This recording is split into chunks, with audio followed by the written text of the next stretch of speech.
Assalamualaikum warahmatullahi wabarakatuh. Materi kita kali ini adalah tentang kalor dan perpindahannya. Jadi tolong disimak baik-baik sampai selesai.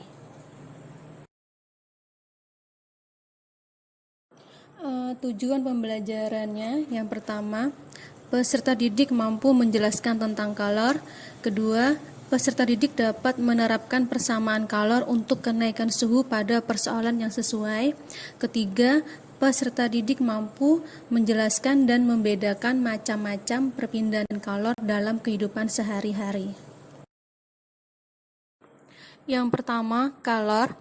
Contoh kalor dalam kehidupan sehari-hari yang sering kita jumpai, misalnya, hati-hati jangan menyentuh panci yang sedang dipakai untuk merebus air, karena kalor yang berada dalam panci akan berpindah ke tanganmu, sehingga tanganmu akan terasa panas dan sakit. Yang kedua, ketika kalian menyentuh batu es dalam kulkas, kalor yang ada dalam tubuhmu akan berpindah ke batu es karena suhu tubuhmu lebih tinggi dibandingkan suhu batu es. Jadi, kalor dapat didefinisikan bahwa kalor adalah bentuk energi yang berpindah dari benda yang suhunya lebih tinggi ke benda yang suhunya lebih rendah. Satuan kalor itu dalam satuan internasional itu bersatuan Joule. Kalor adalah sejenis zat alir atau disebut kalorik yang mengandung di dalam setiap benda dan tidak dapat dilihat oleh mata manusia. Teori ini pertama kali diperkenalkan oleh Antoine Laurent Lavoisier tahun 1743 sampai 1794. Beliau ahli kimia berkebangsaan Prancis. Berdasarkan teori inilah satuan kalor dikenal sebelumnya diberi nama kalori. Satuan yang lebih besar adalah kilokalori. Satuan ini masih sering digunakan untuk menyatakan kandungan energi yang dimiliki makanan. Jadi 1 kalori sama dengan 4,18 Joule atau sering dibulatkan menjadi 4,2 Joule. 1 Joule sama dengan 0,24 kalori. Selanjutnya, cara atau rumus menghitung kalor. Di sini kalor itu dilambangkan sebagai Ki. Jadi Ki sama dengan M dikali C dikali delta T.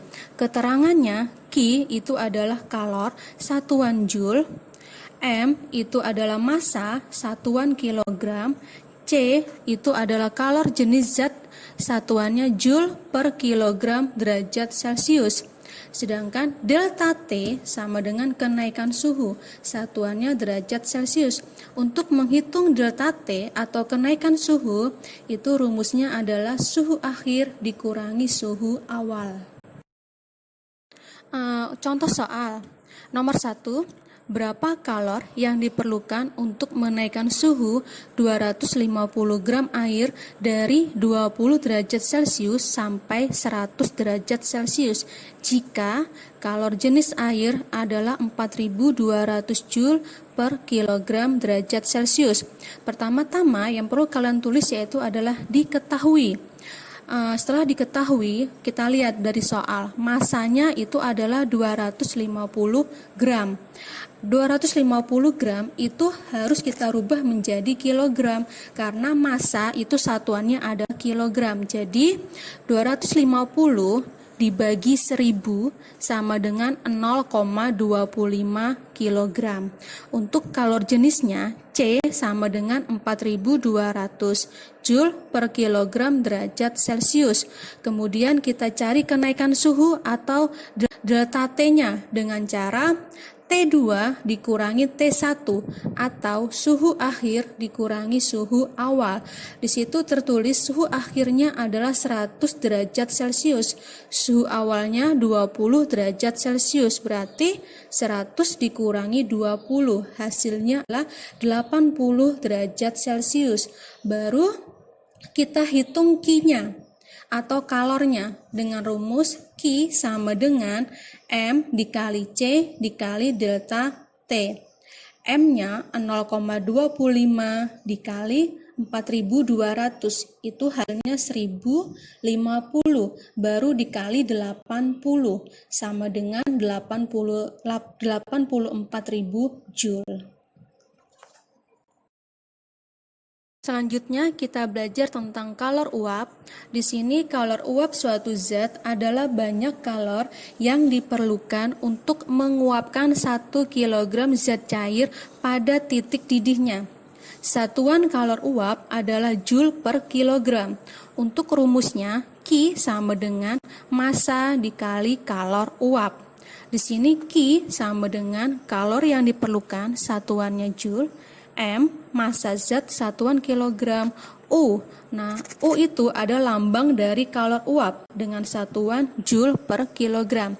Bisa dilihat ya pada contoh soal, di situ hitung banyak kalor yang diperlukan untuk menguapkan 2 kg air pada suhu 100 derajat Celcius. Jika kalor uap air 2260 kJ per kilogram. Pertama-tama kita tulis dulu diketahui. Dari soal yang diketahui masanya itu adalah 2 kg. Baru uap, kalor uapnya itu adalah 2260 kJ per kilogram. Baru ditanya Q. Baru kita masukkan rumusnya, Q sama dengan M dikali U. M masnya 2 kg, U-nya 2260 kJ per kilogram. Kita kalikan 2 dikali 2260, hasilnya adalah 4520 kJ. Selanjutnya kalor lebur. Di sini kalor lebur adalah kalor yang diperlukan untuk meleburkan 1 kg zat padat menjadi 1 kg zat cair pada titik leburnya. Untuk rumusnya sama ya, Q sama dengan M dikali L, atau L sama dengan Q dibagi M.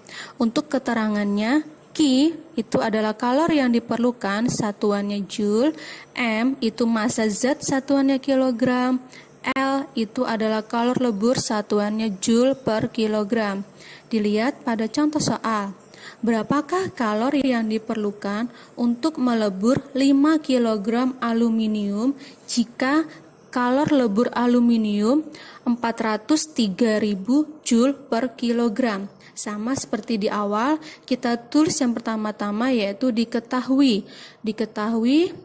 Masanya adalah 5 kg. L-nya atau kalor leburnya 403.000 Joule per kilogram. Baru ditanya Q. Baru masukkan rumusnya, Q sama dengan M dikali L. 5 dikali 403.000. Hasilnya yaitu 2.015.000 Joule. Selanjutnya yaitu kita belajar perpindahan kalor. Untuk perpindahan kalor, contohnya ya, misalnya sentuhkan benda panas ke benda dingin, apa yang terjadi? Tak lama kemudian suhu benda panas turun, sedangkan suhu benda dingin naik. Itu terjadi karena benda panas memberikan kalor kepada benda dingin. Jadi, kalor secara alami berpindah dari benda yang suhunya tinggi ke benda yang suhunya rendah. Ada 3 cara perpindahan kalor, yaitu yang pertama konduksi, yang kedua konveksi, yang ketiga radiasi. Untuk penjelasannya bisa kita lihat slide berikutnya ya. Perpindahan kalor yang pertama yaitu konduksi. Contohnya, di sini peganglah sepotong logam pada salah satu ujungnya, lalu panaskan ujung lainnya dengan api. Apakah yang kamu rasakan? Tak lama kemudian kamu merasakan ujung yang kamu pegang menjadi panas juga. Peristiwa perpindahan kalor yang terjadi karena molekul-molekul ujung yang panas bergetar lebih cepat. Molekul-molekul itu meneruskan kalornya ke molekul-molekul berikutnya. Demikian seterusnya sampai ujung yang dingin menjadi panas. Molekul-molekul yang dilalui kalor tidak ikut berpindah. Jadi, perpindahan kalor melalui zat tanpa disertai perpindahan partikel-partikel zat tersebut dinamakan konduksi. Yang kedua yaitu perpindahan kalor namanya konveksi. Di sini perpindahan kalor secara konveksi atau aliran adalah perpindahan kalor yang disebabkan oleh perbedaan massa jenis. Konveksi terjadi pada zat cair dan gas. Contoh peristiwa konveksi di udara secara alami. Yang pertama, arus konveksi udara yang membantu asap bergerak naik atau cerobong asap. Yang kedua, konveksi udara pada sistem ventilasi rumah. Yang ketiga, terjadinya angin laut dan angin darat. Perpindahan kalor yang ketiga itu adalah radiasi. Bagaimanakah energi kalor dari matahari dapat melalui atmosfer bumi dan menghangatkan bumi? Kita telah mengetahui bahwa kalor dari matahari tidak dapat melalui atmosfer secara konduksi karena udara yang terdapat di atmosfer tergolong konduktor paling buruk. Kalor dari matahari juga tidak dapat sampai ke bumi melalui konveksi karena konveksi selalu diawali dengan pemanasan bumi terlebih dahulu. Selain itu, perpindahan kalor secara konduksi atau konveksi tidak mungkin melalui ruang hampa yang terdapat di antara atmosfer bumi dan matahari. Jadi, kalor dari matahari dapat sampai ke bumi walaupun tanpa zat perantara. Perpindahan kalor tanpa zat antara atau medium dinamakan radiasi atau pancaran. Kesimpulan dari pembahasan materi kalor dan perpindahan, yang pertama, kalor merupakan bentuk energi yang berpindah dari benda yang suhunya lebih tinggi ke benda yang suhunya lebih rendah ketika bersentuhan. Selanjutnya ada 3 cara perpindahan kalor. Yang pertama konveksi atau aliran, yang kedua konduksi atau hantaran, yang ketiga radiasi atau pancaran.